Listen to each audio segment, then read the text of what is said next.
Мен бир аксы бальзамы деген бальзамды жараттым. Ошо аксы бальзамы аксынын жана кайналысынан жаралган. Ошо кайналыда бир касиет бар экен да. Жана эс тутумду жакшырта турган. Эс тутум баарыбызга керек тең эле бизге окшогон улгайып калган кишилерге эс тутум деген абдан зарыл нерсе. Анан көздү оңдойт экен да. Себеби курамында ошондой заттар бар экен. Ошону эске алып туруп аксы бальзамын жасап койдук. Албетте бир 40тан ашкан кишилердин баарына эс тутум деген табылбаган нерсе. Анан көз да начарлайт да.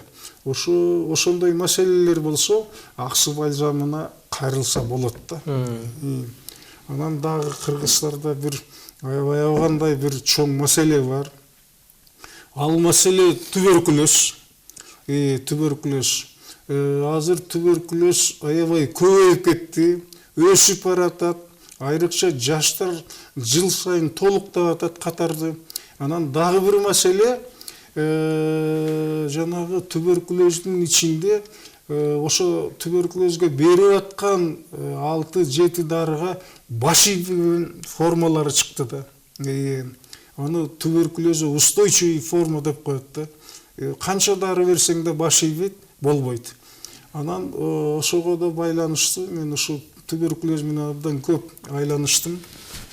Учурунда Ошто жанагы туберкулезный диспансерде бир 90 кишини дарыладык. Жанагы эле каработо, тиянша мүрөгү деген. Анан туберкулезге дагы бир жаңы дары чыгардык. Каработо номер 2 деген. Бул эми эң күчтүү бир тамырдан алынган дары да. Жанагы туберкулез менен ооруп жүргөндөр ушуну издеп келишет бечаралар.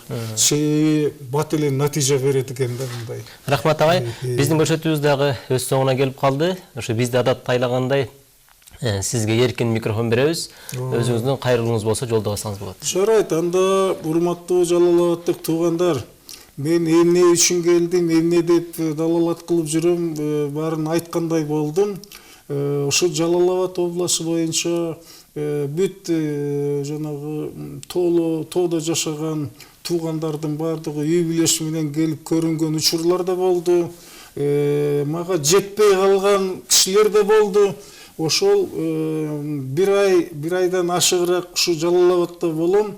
Маселе болсо Бишкекке убара болуп барбай, акчаңарды көтөрүп алып, шаарга барасыңар, кайра бир папканы толтуруп анализ алып келесиңер, ден соолугуңарга пайда жок.